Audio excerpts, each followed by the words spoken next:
Here's your WNEM TV5 News Update. Good evening, everyone. I'm David Custer. Here's a look at the stories we are following tonight. 3 people have been arrested following an investigation by the Genesee County Human Oppression Strike Team, also known as GHOST.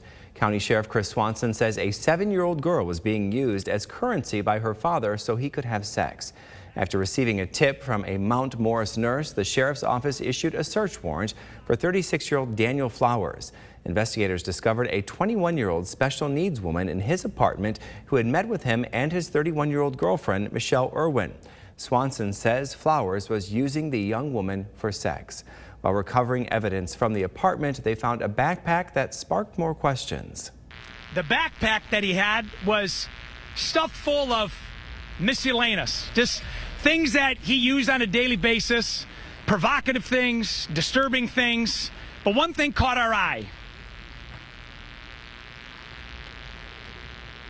This package of Sour Patch Kids. On Flowers' phone, investigators discovered graphic photos sent by Jerome Shane, a 28-year-old man from Washington Township. Now, the photos were of Shane's 7-year-old daughter. Investigators say the photos were sent to Flowers so Shane could have sex with his girlfriend. All 3 have been charged with multiple felonies. Sheriff Swanson is also urging people to come forward after a body was discovered in Atlas Township over the weekend. Investigators believe 34-year-old Jesse James Byers of Flint died sometime between Saturday night and Sunday morning. The sheriff believes he was murdered and multiple people were involved. Byers was found in a field along South Vassar Road. Anyone with information should call Crime Stoppers at 1-800-422-JAIL. And now here's Brian with your forecast.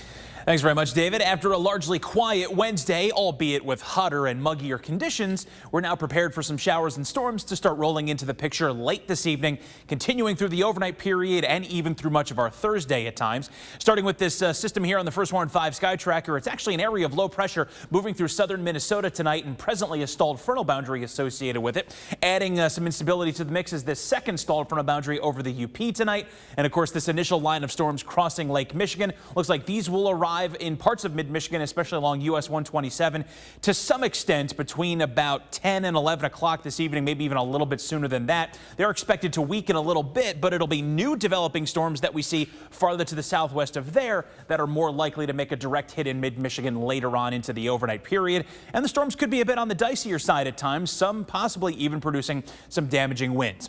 So the hour-by-hour forecast before all of this main wave of shower and storm activity rolls on in, there is also going to be the possibility for an isolated pop-up or two here and there, mainly in parts of the Thumb and even on the north shore of the Bay through the overnight period. But then as we start to fast forward toward 11 p.m., that's when we start to see those more widespread clusters of storms coming in from the west, arriving along 127 around that time, and then continuing to march east into the overnight period. That initial wave looks like it will either fall apart or just get out of the region by the time we hit 2 a.m., but then notice what takes its place. Another line of embedded strong to potentially severe thunderstorms that'll be crossing in after 2 a.m. That marches through into the Tri-Cities and the greater Flint metro area by the time we hit about 5 o'clock in the morning, and then it'll thankfully march out of the picture by the time most of us are hitting the roads, but we're liable to at least have some trailing showers or certainly some wet roads for your Thursday morning commute. Then heading toward midday, we'll still have a frontal boundary and a low pressure system close enough by that continued showers and embedded rumbles of thunder will make their way through the region.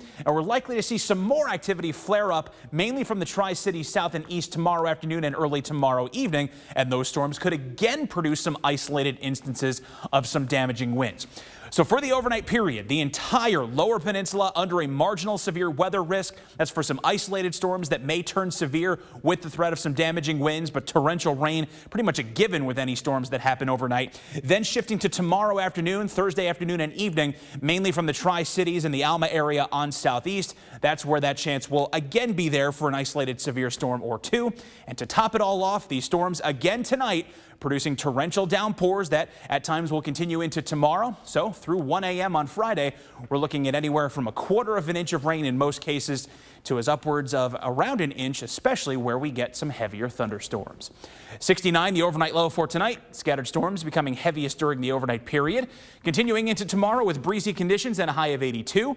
A cooler 76 with a chance for a few leftover storms on Friday, but still clearing out in time for the weekend. Plenty of sun both days and high temperatures comfortably in the low and mid 80s. Remember to tune into WNEM TV5 on air and online 24/7 for the latest news, weather, and information.